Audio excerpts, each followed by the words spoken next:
Ол кезде мен оқушы қыз едім. 16-ға жаңа толған кезім, бірақ өзімді әлдеқашан бойжеткендей сезінетінмін. Қала көшелерінің қым-қуыт тіршілігіне араласқан өзіме мәлім бір сырлы әлемім бардай көрінетін. Әке-шешем жұмыстан қолдары босамайтын, олар үшін бастысы мансап, тұрмыс, қамсыз болашақ еді. Ал мен үшін өмір басқа өрнекпен тоқылғандай болатын.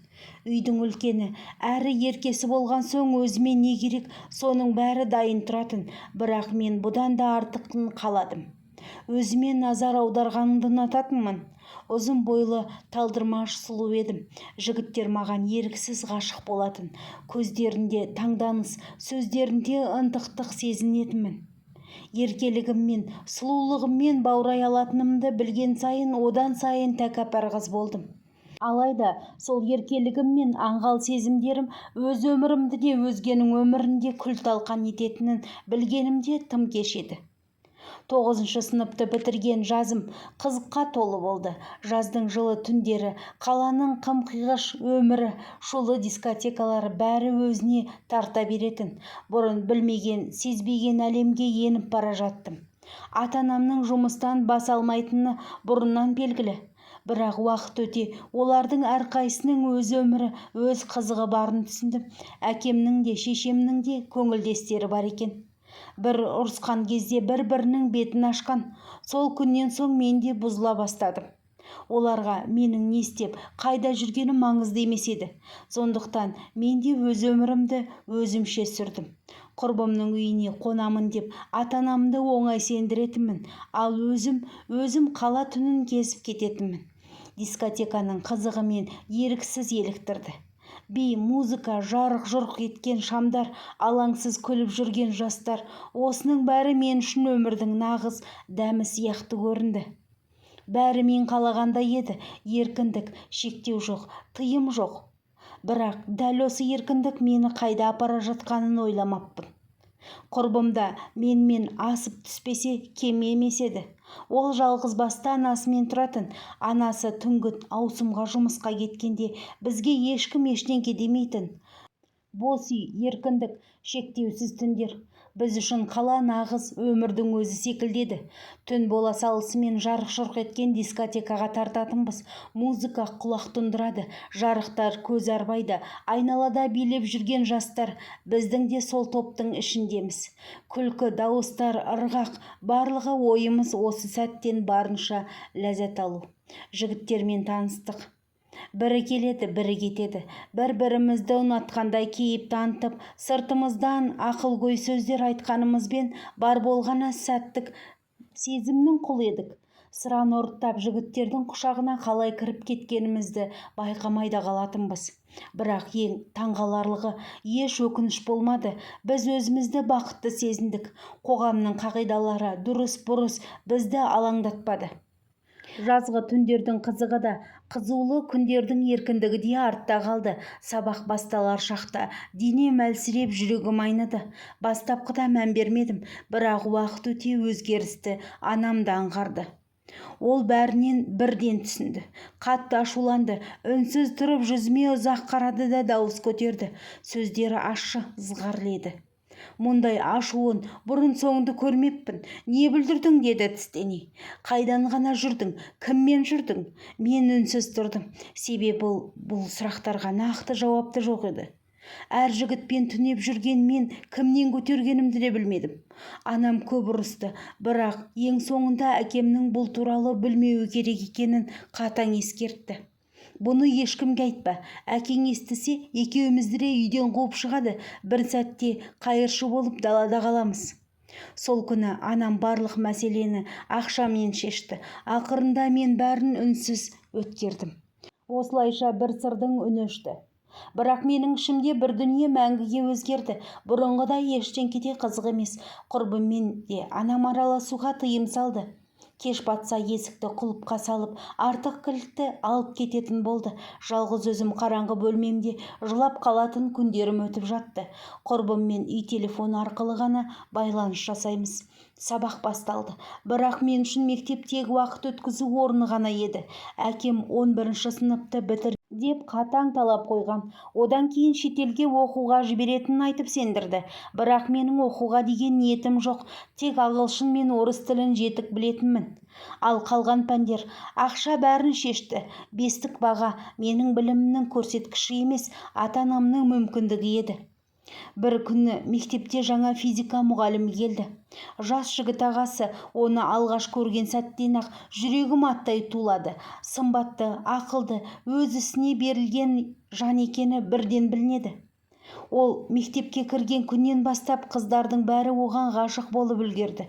Бірақ мен олардың арасынан ерекшеленуім керек еді.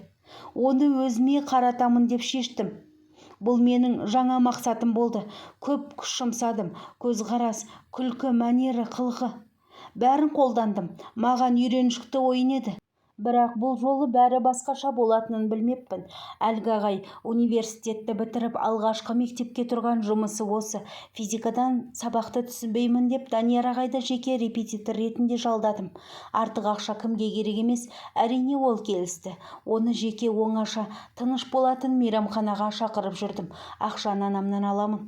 Анам менің тыныш жүргеніме, сабаққа көңіл бөлгеніме қуанып жүр. Бірақ шын ниетімді құрбымнан басқа ешкім білмеді. Данияр ағай бастапқыда менен барынша қашты. Оның әрбір сөзі мені тоқтатқысы келгендей еді. Балапан, сен әлі кішкентайсың, мен сенен 6 жас үлкенмін, сенің ағайың боламын. Жылы жымиып сабырлы дауыспен айтса да, көздерінде біртүрлі алаң барын сездім. Ол менен алыс болуға тырысты, бірақ мен оңайлықпен кететін адам емес едім.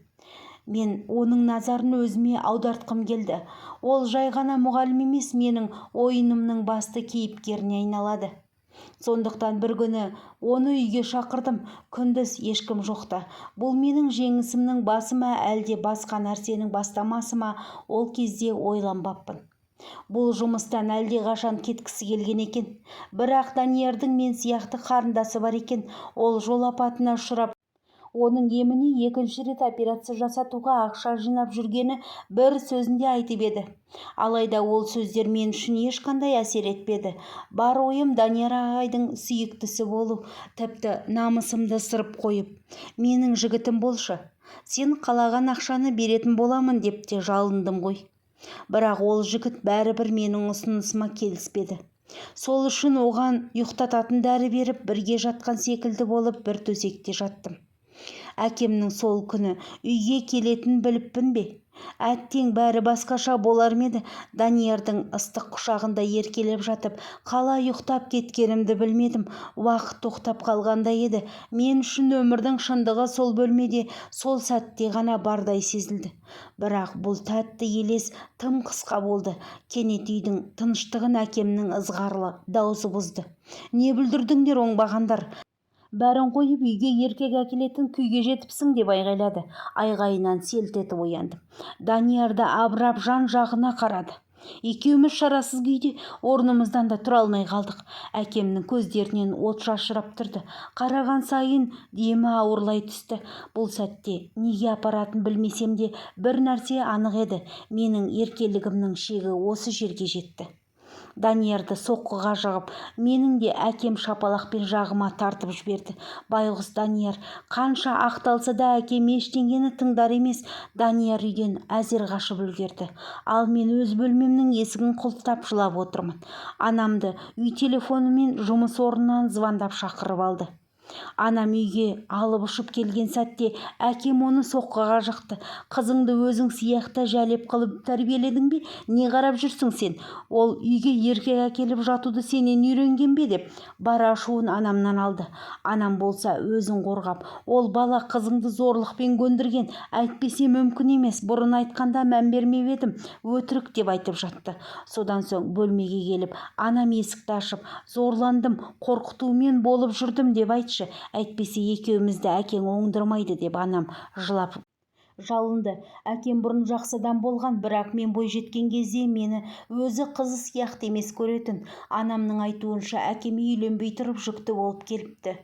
Сол себепті мекен, әйтеуір маған әкелік жылуы жоқ сияқты. Неге екенін білмеймін. Сол кезде анамның айтуынша солай айтып едім. Ертеңіне Даниярды мектепте кісендеп алып кеткенін құрбым айтқанда жылап қоя бердім. Әкем оның үстінен арыз жазыпты. Бірнеше ай бойы зорлап келген делінген арызда. Шындықтың шынжыры менің қолымда тұрса да, ессіз ғашық болған Даниярды қорғай алмадым.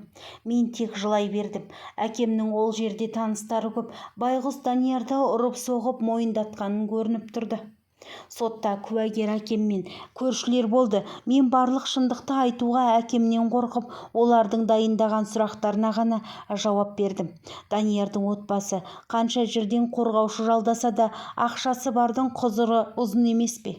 Менің кесірімнен жазықсыз жан сотталып кете барды. Мені әкем нағашыларыма қуды. Сол жақтан 11-ді бітіріп Россияға оқуға кеттім. Сол кеткеннен Қазақстанға осыдан 2 жыл бұрын келдім. 15 жылымды өзге елде өзімді жазғырумен өткіздім. Өз теңімді таба алмаған бейбақпын. Әрине, Даниярдың көз жасы жібермеген болар. Осы бір әңгімемді Даниярдың туыстары бәлкім өзі оқып отырса, кешірші. Сенің өміріңді құртқаным үшін басымды иіп кешірім сұраймын дегім келеді. Даниярдың инста басқа да желіден көп іздедім. Бірақ онда есім мен аккаунттар бар болғанымен таппадым. Оның бақытты болашағын шын жүректен тілеймін. Аман есен жүрсе екен. Өзгенің өмірін құртып, өзімде бақытты өмір сүрмедім. Әкем осыдан 4 жыл бұрын көлік апатынан қайтыс болды. Анамның 2-ші отбасы бар. Мені анам қасына алғысы келмейді. Бір сөзбен айтқанда, 2-ші отбасына мендей қызы барын айтқан емес. Телефон соқсам, анам мені блок етіп тастайды. Ешкімге керек емес жандай сезінемін.